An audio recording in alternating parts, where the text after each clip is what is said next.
Shalom, shalom, bien-aimés. Nous continuons avec nos séries d'enseignements et aujourd'hui, nous allons parler de « Je ne suis pas marié avec la personne qui m'a déviergé ». Est-ce qu'il y a un problème ou pas? Eh bien, bien-aimés, il faut d'abord comprendre la signification du mariage.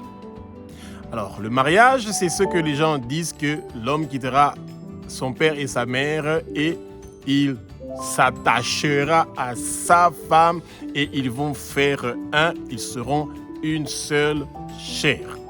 Eh bien, pour Dieu, le mariage, c'est les rapports sexuels. Quand il y a une alliance, que le sang est en train de couler, ce sang-là qui coule chez la femme, eh bien, c'est ça l'alliance qu'il y a. Et chaque fois que vous avez des rapports sexuels avec quelqu'un, et que cette personne-là n'est pas votre femme ou n'est pas votre mari, vous faites une alliance. Ce n'est pas une nouvelle doctrine que je viens de vous enseigner du tout. Que le Saint-Esprit prenne le contrôle de ma bouche pour que ce que je veux dire, que ce soit des paroles qui ne viennent pas de moi, mais que ce soit des paroles qui sont inspirées par le Saint-Esprit et c'est quelque chose de très important que nous puissions connaître. Que les écailles tombent, que nos yeux puissent voir et que le Saint-Esprit commence à remplir le lieu où vous êtes, que son vent impétueux commence à souffler, que vous soyez dans la plénitude du Saint-Esprit, que tout agent du monde de ténèbres qui veut vous empêcher de pouvoir connaître ces vérités-là pour pouvoir sauver votre vie, eh bien, bien-aimés, vous devez chercher le Seigneur. Et c'est dommage que de nos jours, le monde est en train de rendre la sexualité quelque chose de gratuit et de banal. Et c'est pour ça que la télévision, les téléphones, les réseaux sociaux, on a rendu la sexualité banale. Ce que le Seigneur pense et voit et considère comme une alliance, eh bien, le monde de ténèbres est en train de banaliser cela. De nos jours, il n'y a plus de filles de 15 ans jusqu'à monter qui est vierge. Ils disent que se marier vierge, eh ben, c'est une futilité. On est au 21e siècle. Quelle est la fille qui se marie encore tout en étant vierge? Et maintenant, quand vous avez été déviergé par un homme et que vous n'êtes pas marié avec cet homme-là, eh ben, qu'est-ce qui se passe avec cette alliance-là que vous avez fait avec cet homme-là, avec qui vous avez fait couler votre sang? Qu'est-ce qui s'est passé avec tous ces hommes-là avec qui vous avez couché, que ce soit avec les femmes que vous avez couchées et dont vous n'avez pas marié ces personnes-là? Cela ne veut pas dire aussi que parce que vous savez que vous allez vous marier avec cette personne-là, que vous êtes pendant les fiançailles, que vous devez coucher avec cette personne-là. Ce n'est pas aussi ce que la parole est en train de dire. Bien-aimés, ouvrons nos yeux. Que l'esprit de séduction, de l'impudicité, de la prostitution, que tout esprit de perversion, d'immoralité sexuelle, nous les lions et nous les déracinons de notre vie et nous les jetons au feu et ils quittent notre vie au nom puissant de Jésus-Christ de Nazareth. Bien-aimés, cherchons la délivrance. Quand nous avons une alliance avec quelqu'un et nous faisons couler le sang c'est la vie. Ça veut dire qu'il y a un échange qui se fait quand nous sommes en train de dévierger une femme, quand vous êtes en train de la connaître. Dans la culture juive, quand vous avez connu une femme pour la première fois que c'est vous qui l'avez déviergée, vous vous mariez avec cette femme-là. Et de nos jours, ce n'est plus le cas. Dans la société occidentale même, on encourage les jeunes à expérimenter la sexualité avant de se marier. Quel gâchis! Et c'est dommage que ces gens-là qui partent pour chercher à avoir des rapports sexuels avec des jeunes filles, qui sont beaucoup plus expérimentées, ils viennent au fait pour abîmer, envoûter, détruire la vie de ces jeunes femmes-là. Et quand vous ne réussissez pas à avoir des enfants, quand vous avez des problèmes pour finir vos études, quand vous avez des problèmes d'avoir un travail, de pouvoir percer dans la vie, vous êtes étonné, vous vous dites d'où viennent tous ces problèmes-là? L'alliance que vous avez faite avec quelqu'un et vous devez briser cette alliance-là. La bonne nouvelle est que quand nous recevons Jésus, le Christ, eh bien, tous nos péchés du passé sont pardonnés. Mais ce n'est pas parce que les péchés sont pardonnés qu'il n'y a pas de conséquences. David avait demandé pardon pour le péché qu'il avait commis avec Bathsheba. Mais vous connaissez la suite. C'est pour ça que le peuple de Dieu doit comprendre le combat spirituel. Et quand nous avons eu des rapports sexuels hors mariage, avant le mariage, nous devons détruire ces alliances-là. Nous devons divorcer avec cette personne-là spirituellement. Et vous devez ouvrir votre bouche pour dire: tous mes ex-partenaires sexuels, si vous connaissez leur nom, vous citez leur nom et vous dites: je brise toute alliance qu'il y a avec eux. Ils n'ont plus de place et de pouvoir dans ma vie au nom de Jésus. Peuple de Dieu, une terre qui se prépare à recevoir la semence, c'est une terre qu'il faut labourer, la tourner d'abord, pour que quand la semence va tomber sur cette terre-là, que cette terre-là puisse donner une bonne production. Essayez de jeter une semence sur une terre qui n'a pas été labourée. Eh bien, la semence ne va pas entrer dans la terre. Elle va rester sur la surface. Et il y a beaucoup de semences, quand ils sont sur la surface, ils ne donnent pas d'arbres qui vont produire des fruits. Le peuple de Dieu doit comprendre la gravité de pourquoi le Seigneur dit que si un homme couche avec une prostituée, vous devenez une chair. Ça veut dire que vous devenez un problème. Parce que ce que la prostituée est en train de vous donner, elle vous donne son alliance qu'elle a pris chez beaucoup d'autres gens. Ce que vous, un homme qui avez la facilité d'être un sugar boy et que vous partez avec ces mamans-là qui viennent pour récupérer votre grâce, pour récupérer votre étoile à cause de l'argent, eh bien, vous détruisez votre vie. Matthieu 19, 5, 6 nous dit que l'homme quittera son père et sa mère et il s'attachera à sa femme. Eh bien, bien-aimé, quand on dit l'homme quittera son père et sa mère, ça veut dire qu'il ne va plus habiter sous le toit de son père et de sa mère et va partir habiter chez lui.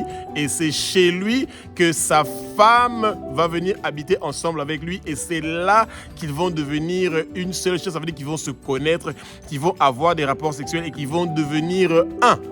Vous voyez ? Et le monde des ténèbres a compris qu'il y a ce souci-là. Et aujourd'hui, les jeunes, ils partent habiter chez eux sans être mariés et ils ouvrent la porte à des femmes ou à des hommes qui viennent pour leur visiter et pour devenir leur femme ou leur mari avant qu'ils aient quitté la maison de leur père, de leur mère. Et bien, même quand on n'habite pas chez son père et sa mère sous leur toit, ça veut dire que sans l'approbation, sans l'autorisation de votre père, de votre mère, eh ben, vous n'avez pas quitté la maison de votre père, de votre mère. Vous n'habitez pas physiquement dans la maison de votre père et de votre mère, mais vous êtes encore sous la tutelle de votre père et votre mère. Ça veut dire que votre père et votre mère ont encore une autorité sur vous. Tant que vous n'êtes pas encore mariés, ils ont un mot à dire sur votre vie et sur votre avenir. Et c'est ça. Aujourd'hui, le peuple de Dieu ne comprend pas cette chose-là que le Satan est en train de stimuler les jeunes qui sont très pressés dès qu'ils ont 18 ans. Ils veulent vite quitter la maison de leurs parents et ils veulent partir pour habiter chez eux. Comme ça, ils ont la liberté de pouvoir faire la débauche, la pornographie, la masturbation, faire tout ce qu'ils veulent, tout ce que le Seigneur a interdit. Ils partent le faire et ils sentent parce qu'ils savent qu'il y a personne qui les voit. Et bien aimé, personne ne vous voit, c'est faux. Ce que vous pensez que les autres sont pas en train de voir, Dieu le voit.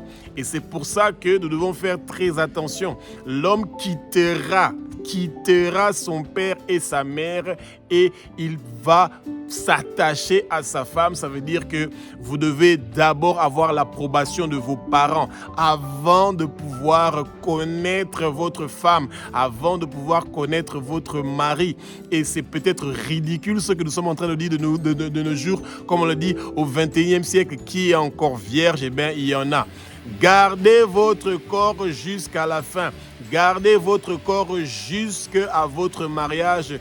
Mes sœurs, mes frères, eh ben, vous devez faire le maximum pour que le Satan ne puisse pas entrer dans votre vie et commencer déjà à vous détruire avant que vous puissiez commencer à votre vie.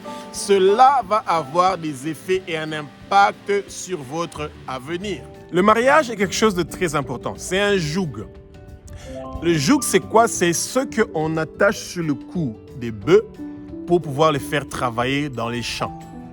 Et le joug, souvent, ce n'est pas un bœuf qui a ça. Souvent, on utilise deux.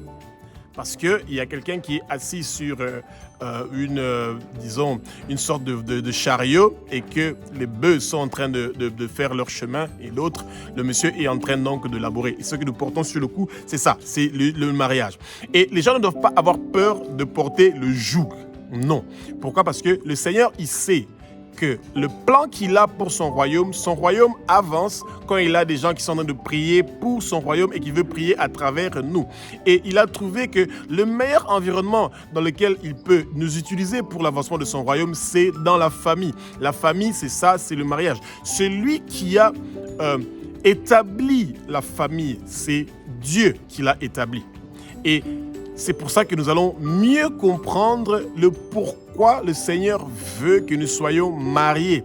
Quand nous sommes mariés, quand un ou deux personnes s'assemblent, je suis avec eux. Ça veut dire que le mariage est le commencement de l'Église. Ça veut dire que tout père de famille qui est marié avec sa femme est déjà un sacrificateur. Il exerce déjà le travail de sacrificateur au sein de sa maison. Et c'est ça, c'est le lieu par excellence où vous commencez à vous préparer en sécurité à pouvoir évangéliser le peuple de Dieu. Et le Seigneur veut que quand vous priez ensemble avec votre femme, quand vous priez ensemble avec votre mari, que vous puissiez avoir un effet sur ce qui se passe dans le monde entier, que vous puissiez toucher le cœur des gens pour que les gens puissent venir vers le Seigneur. Et le Seigneur vous fait porter ce joug-là, de vous aimer l'un à l'autre et que vous puissiez prier l'un pour l'autre. Et quand vous êtes dans la paix, dans la tranquillité et que vous êtes mariés, pas seulement pour la sexualité, mais que vous voulez partager vos joies, vos plaisirs, vos moments difficiles de la vie, le meilleur lieu où vous pouvez passer du temps ensemble, dans la bonté, même si c'est de la tristesse qui passe, vous êtes avec le Seigneur. Et ce joug-là va être un joug qui n'est pas lourd. Pourquoi? Parce que c'est un joug qui est coordonné par le Seigneur. Le Seigneur veut que nous travaillions ensemble, l'homme et la femme et l'homme. Soyez coopératifs, coopérez et invitez le Seigneur dans votre mariage. Que le Saint-Esprit soit là pour que le Saint-Esprit soit celui qui est en train de vous former, de vous parler, de vous montrer comment vous devez être, comment vous devez vous comporter l'un vers l'autre. C'est des choses qui sont merveilleuses. Quand nous sommes un chrétien qui est né de nouveau, nous devons comprendre les choses d'en haut, les choses du ciel, ce que le Père considère pour nous.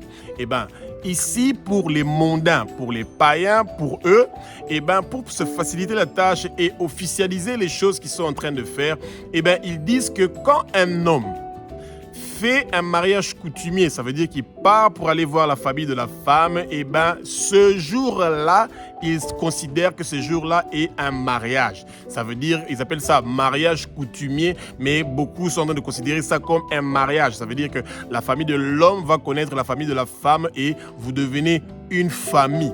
Et c'est ça qu'ils considèrent comme un mariage. Et comme c'est seulement ça qu'ils considèrent comme un mariage, il y a beaucoup de tribus chez nous au Congo, par exemple, où vous pouvez faire cette chose-là à plusieurs reprises et à plusieurs fois et il n'y a personne qui vous dérange. Non. Le mariage qui a été établi par Dieu, c'est une seule fois. Vous vous mariez avec une femme. Vous vous mariez avec un homme. C'est pas parce que vous êtes parti voir la famille de la femme que vous avez dotée que cette femme-là est devenue votre femme. Non, les familles se sont connues pour Dieu. Il ne considère pas ces choses-là parce que quand Adam et Ève avaient commencé au début, il n'y avait personne pour aller payer la dot de Ève. Mais bon, ça peut être une discussion qui peut être très longue et qui peut être très houleuse.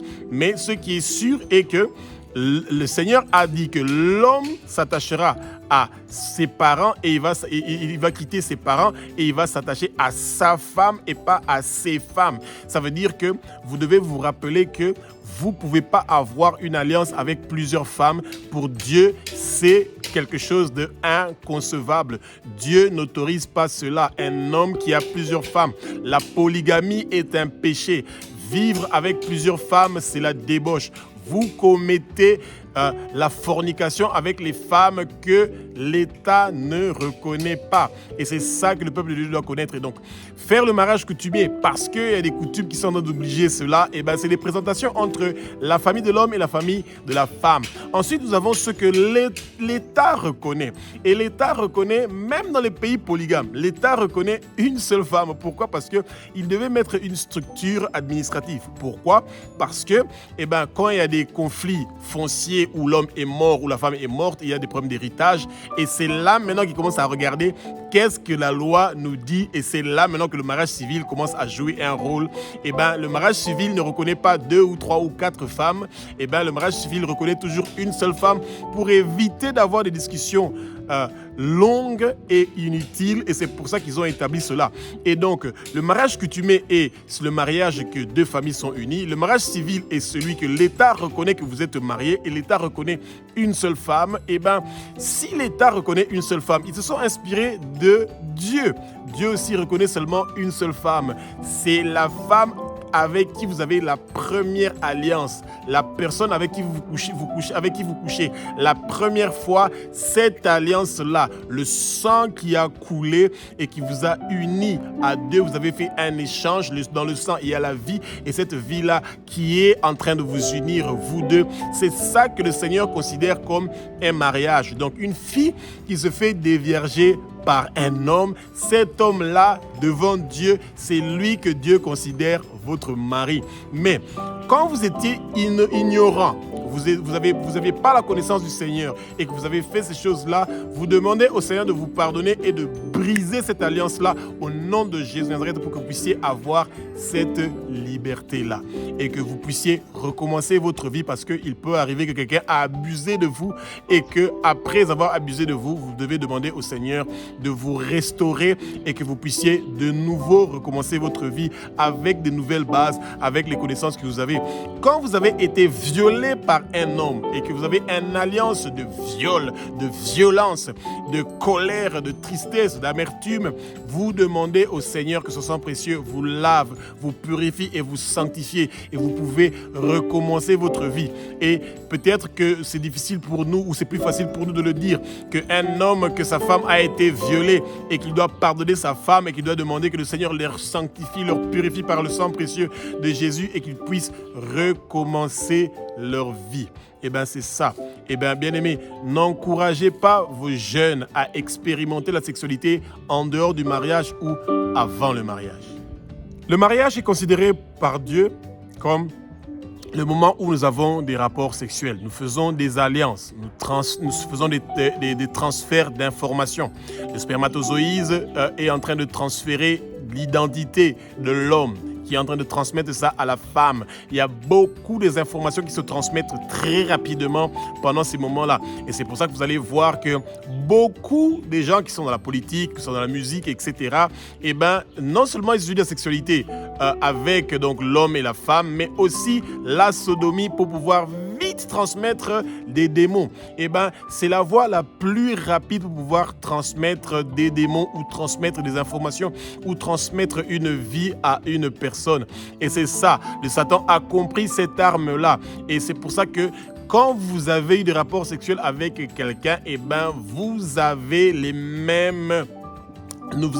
Vous avez les mêmes identifications que vous vous transférez l'un à l'autre. Et c'est pour ça que le Seigneur considère que quand vous avez eu des rapports sexuels avec une femme ou avec un homme, cette femme-là automatiquement a un pouvoir sur votre vie. Et vous aussi, vous avez un pouvoir sur sa vie parce que vous vous êtes transmis des informations que l'un et l'autre peut utiliser. Et c'est pour ça que nous devons toujours, quand nous venons vers le Seigneur, demander au Seigneur de briser toutes ces alliances-là. Et le Satan a compris que le monde des ténèbres est en train d'user ça comme technique de faire entrer les pensées dans la vie de nos frères et de nos sœurs, de penser que c'est pas un problème. Tu peux essayer de pratiquer, mais si ça marche, c'est bien. Quand ça marche pas, c'est pas grave, tu peux laisser, tu peux changer. C'est pas ça l'idée. Au commencement, ça n'a jamais été l'idée du Seigneur. Le Seigneur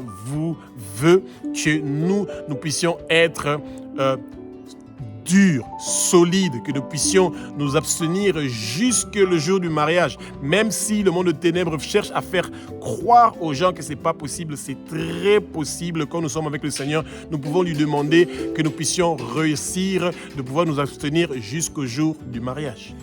Les premiers hommes à se marier dans la Bible, c'est Adam et Ève. Et c'est très joli de voir comment c'est écrit dans Genèse, donc chapitre 2, quand vous arrivez vers la fin.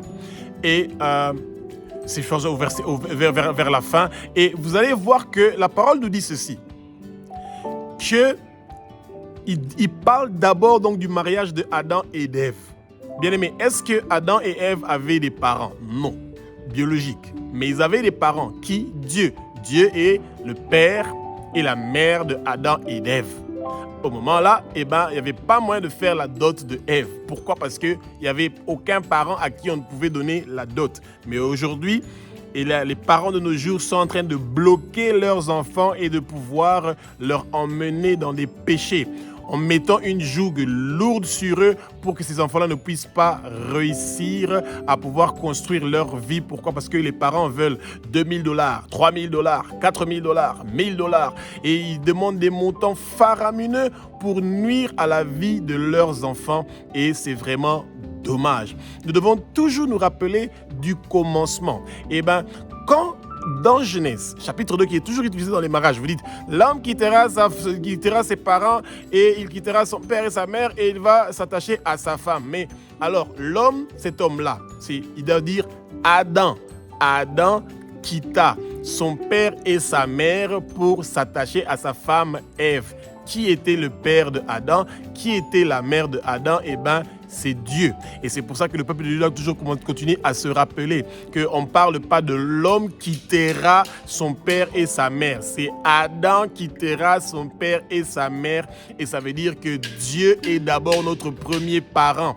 Et quand nous sommes en train, nous ne quittons pas Dieu, nous ne quittons pas sa présence, mais nous prenons des nouvelles responsabilités qui viennent dans notre vie quand nous sommes en train de former un foyer. Et cette responsabilité-là est notamment d'être au service du Père. Le Père fait seulement des choses qui sont essentielles pour l'avancement de son royaume, pour les besoins qu'il a. Rappelez-vous que sa volonté soit faite dans le ciel, sur la terre, sous la terre. Que la volonté du Père soit faite dans toutes choses que nous sommes en train de faire. Et c'est pour ça que le peuple de Dieu doit faire très attention. Et comme Dieu était le père et la mère de Adam et d'Ève, il n'y avait à l'époque pas de famille pour pouvoir unir Adam et Ève. Il n'y avait pas d'État, ou de mairie pour pouvoir unir Adam et Ève. C'est Dieu qui les avait unis. Et Dieu les avait unis comment? Par les rapports sexuels qu'ils ont eus quand le sang de Ève a coulé. Même si on n'en parle pas, nous savons que c'est comme ça que ça se passe. L'union, le changement, le transfert de vie qui s'est passé entre Adam et Ève, c'est ça le mariage que le Seigneur a vu. Il n'y avait pas de famille, il n'y avait pas d'état civil. Donc le Seigneur est celui qui unit. Quand nous sommes en train d'avoir des rapports sexuels, nous avons l'union.